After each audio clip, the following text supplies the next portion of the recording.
Hey YouTube, I'm Jen. Welcome back to my channel. I'm glad you have come back. I have a new kind of video today. It's actually more of a booktube video, which is a whole new area of YouTube I discovered in the past month and I'm kind of obsessed with. It's a TBR, as you can tell by the title. I've watched a few of these in May and in June and I really fell in love with them and I thought I would share because I'm an avid reader and I'd never heard of a TBR, and so I thought the idea of making a list, which I have done, short but sweet. I'm really getting back into reading more and more. I used to read all the time, then with school I had less time to read. Anyway, I'm done with school, so now I have more time to read, which is great because I have like a billion books on my list. So I thought I would go ahead and share my TBR for June, and then hopefully at the end of the month I'll get through all of them and can share a wrap up, but I might call it something different. But anyway, so yeah, I wrote them all down on a sheet of paper and taped them inside my planner so that I can easily keep track and check them off when I am done. Okay, number one book on the list is, oh, it's kind of a big one, The Girl on the Train by Paula Hawkins. Yes.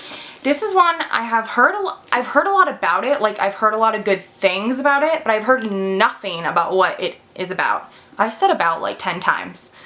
Sorry. But yeah, again, it's supposed to be a great book. It's getting really good reviews. Again, I just know it's a mystery novel. It's about a girl named Rachel, and Rachel takes the train every day. I believe it's set in England. I could be wrong, but I believe it's set in London. And she takes the train every day and she sees the same people on the train and she gives them, she doesn't know them, but she gives them personalities and names.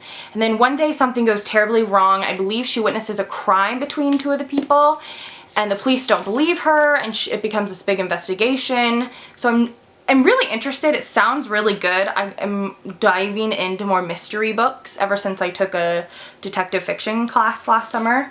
So yeah, I'm really excited to read this. I'm borrowing it from a family friend. It was very nice of her to let me borrow it.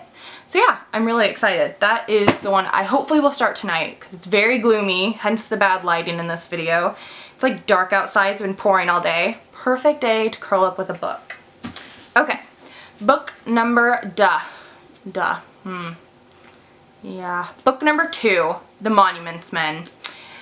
This book it got turned into a movie I think a year ago, and it's about these group of army men from the United States, and their job during World War II is not to fight, but it's to actually go find and restore artworks and sculptures and paintings and all that jazz that the Nazis have stolen from museums in places like Paris and Italy. So they've stolen really valuable paintings, priceless pieces of art that can never be replicated because the artist is long gone.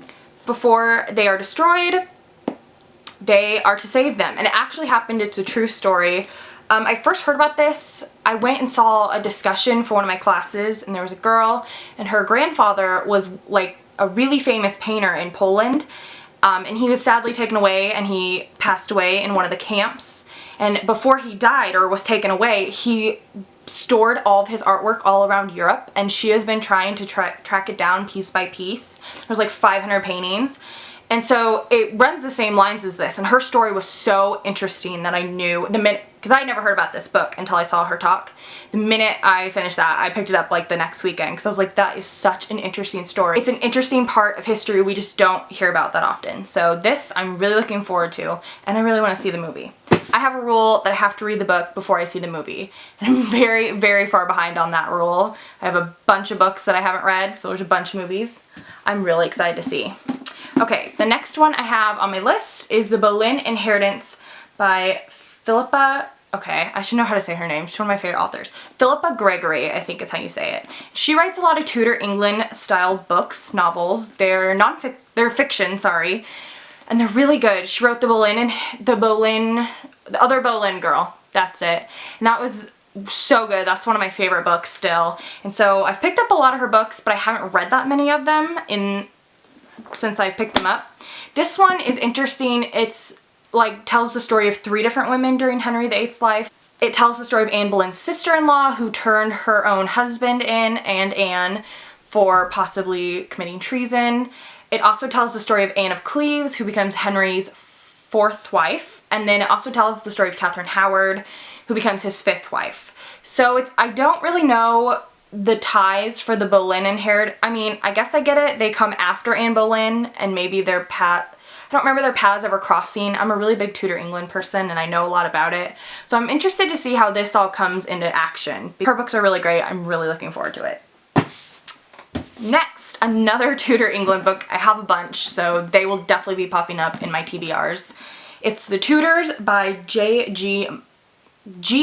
Meyer, and this is just the complete story of England's most notorious dynasty.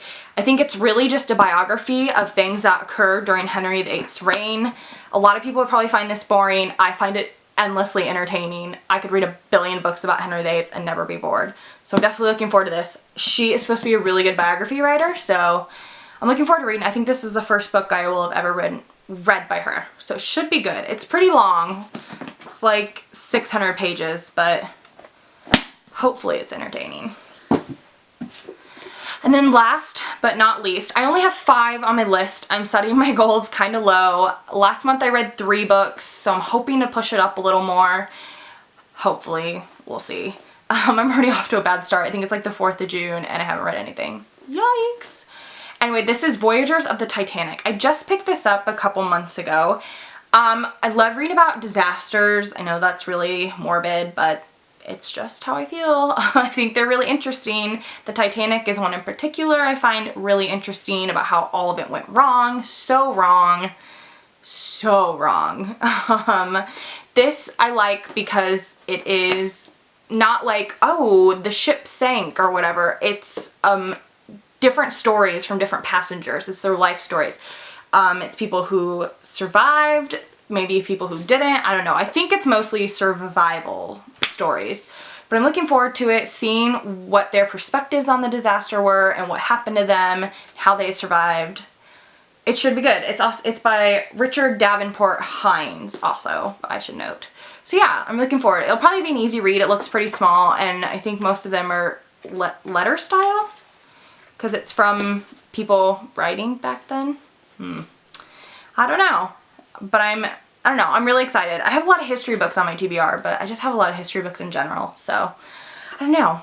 That is what I plan on reading in June. You might find that kind of boring. Sorry if you do. Just thought I'd give this video a go, because I'm interested. Maybe someone out there might be interested too. If you like this video, which I really hope you did, give it a thumbs up, like it down below. Let me know what you plan on reading in June. I'm always interested to see what people are reading. I'm a big bookworm. I'm always telling people, you should read this, or do you have any good book recommendations? Which usually I'm the one with the book recommendations. So I would love to hear what you guys have, because there's a million books out there and I always am wanting more, needing more. So go ahead and let me know in the comments below, and I'll see you in another video. Bye!